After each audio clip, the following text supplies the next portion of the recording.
वंदे मातरम साथियों, आप सभी का स्वागत है आपके अपने चैनल इंडियन हिंदी में। इस वीडियो में हम लोग अनुस्वार तथा अनुनासिक के विषय में जानेंगे। अनुस्वार और अनुनासिक यह हिंदी के बहुत ही महत्वपूर्ण अंश हैं और इसके उच्चारण तथा प्रयोग में अधिकांश लोग बहुत सारी गलतियां करते हैं तथा वर्तनी में शुद्धियां करते हैं। तो चलिए इसके बारे में हम लोग जानते हैं। सबसे पहले हम लोग अनुस्वार के बारे में जानेंगे। तो अनुस्वार क्या होता है? यह किसी वर्ण के ऊपर एक बिंदु लगा के बनाया जाता है तथा इसका उच्चारण ना के रूप में होता है और यह अधिकतर तत्सम शब्दों में इसका प्रयोग होता है। ठीक।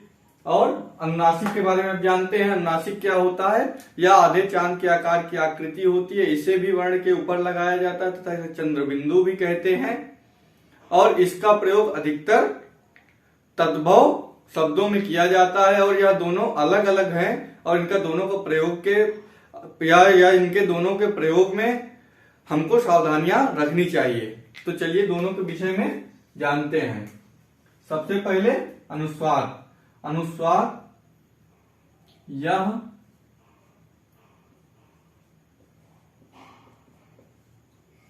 किसी वर्ण के ऊपर बिंदु लगाकर लिखा जाता है। फिर इसका उच्चारण क्या? उच्चारण नाक से अधिक तथा मुख से कम। नाक से अधिक, मुख से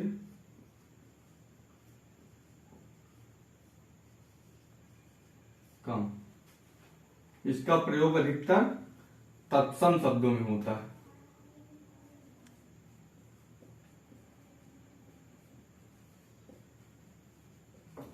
शब्दों में प्रयोग।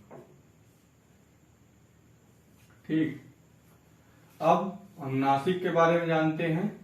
अनुनासिक यह इसका उच्चारण भी ना के रूप में होता है। किसके? ना के रूप में। यह लिखने वीडियो बहुत लंबी हो जाती है तो यह भी ऐसे इसकी परिभाषा। और देखिए मैं अब किताबी परिभाषा नहीं बताता हूं। मेरी सारी वीडियोज में मैंने आपको बताया, मैं किताबी परिभाषा आपको नहीं, ऐसी सरल परिभाषा जो आपको एक बार में याद हो जाए, दिमाग में फीड हो जाए, दोबारा आपको पढ़ने की भी जरूरत न पड़े। इस सरल परिभाषा है। आप किसी वर्ण के ऊपर बिंदु लगाते हैं तो क्या? अनुस्वार हो जाता है। वहीं आधे चांद के आकार की आकृति अनुनासिक हो जाती है। इसको अन की मात्रा भी कहते हैं और इसका उच्चारण ना के रूप में होता है। यह तद्भव प्रयोग होता है या तत्सम में प्रयोग होता है। इसकी नाक से अधिक उच्चारण होता है किसका? अनुस्वार का। और अनुनासिक का मुख से अधिक प्रयोग उच्चारण होता है। ठीक। तो यह क्या? यह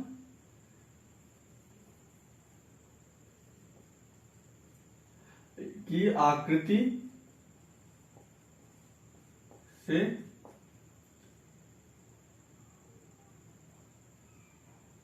प्रदर्शित है। इसका उच्चारण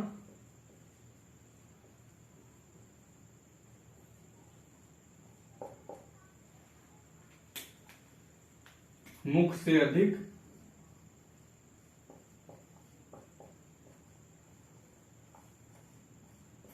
नाक से कम। आप खुद से बोल के देखिए। कोई अनुस्वार वाला जैसे गंगा, देखिए नाक से अधिक अन की मात्रा जो उच्चारण हो उच्चरित हो रही है उसमें नाक से अधिक वायु निकल रही है। वहीं चांद, देखिए मुंह से अधिक आवाज निकल रही। गांव, मुंह से अधिक आवाज निकल रही। उच्चारण करके आप अपने आप जो वर्ण आपको परीक्षा में कभी पूछे उसको पहले उच्चारण करिए अपने से मन में। अपने आप समझ में आ जाएगा कि कौन किसमें क्या होगा। यह तद्भव में इसका अधिक प्रयोग होता है, तद्भव में अधिक प्रयोग। ठीक, अब दोनों उदाहरण देख लेंगे। इसमें देखिए उदाहरण में क्या क्या क्या आ सकते हैं, कई बहुत सारे वर्ड आएंगे। आपको दोनों में जो आते हैं वो पहले दिखाते हैं, दोनों का प्रयोग कैसे होता है। अंगुष्ठा, ये और यहां क्या लिखते हैं, अंगूठा, अंगूठा ये हो जाता है। ठीक, यही अंत्र, यहां आंत, यहां दंत, यहां दांत। ऐसे बहुत सारे वर्ण हैं जो आप दोनों कंपेरिजन कर सकते हैं। ठीक, इसमें और उदाहरण देखिए, अंश, फिर गंगा, अन की मात्रा वाले कोई भी वर्ण जो भी। ठीक, इसमें गांव, चांद इत्यादि। तो क्या यह अनुस्वार और नासिक आपको समझ में आ गया होगा। फिर से एक बार देख लीजिए। अनुस्वार, अनुस्वार या अन की मात्रा या किसी वर्ण के ऊपर बिंदु लगा के लिखा जाता है। इसका उच्चारण ना के रूप में होता है तथा यह तत्सम शब्दों में अधिक प्रयोग होता है। इसके उच्चारण के समय नाक से अधिक तथा मुख से कम वायु या सांस निकलती है। वहीं अनुनासिक में इसका प्रयोग या इसका जो प्रयोग है वह आधे चांद के रूप में बीच में बिंदु लगा के या चंद्रबिंदु भी इसको कहा जाता है, इसका प्रयोग होता है। और यह भी ना के रूप में ही उच्चरित होता है और इसका प्रयोग अधिकतर तद्भव शब्दों में होता है और इसके उच्चारण के समय मुख से अधिक तथा नाक से कम वायु निकलती है। आपको यह याद हो गया होगा। ना याद हुआ तो एक बार फिर से वीडियो देख लीजिए, आपको हमेशा के लिए याद हो जाए, कभी कोई कंफ्यूजन नहीं होगी। ठीक, धन्यवाद साथियों। अगर वीडियो आपको अच्छी लगी हो चैनल को सब्सक्राइब कर लीजिए तथा बेल आइकन प्रेस कर दीजिए और वीडियो को लाइक भी कर दीजिएगा।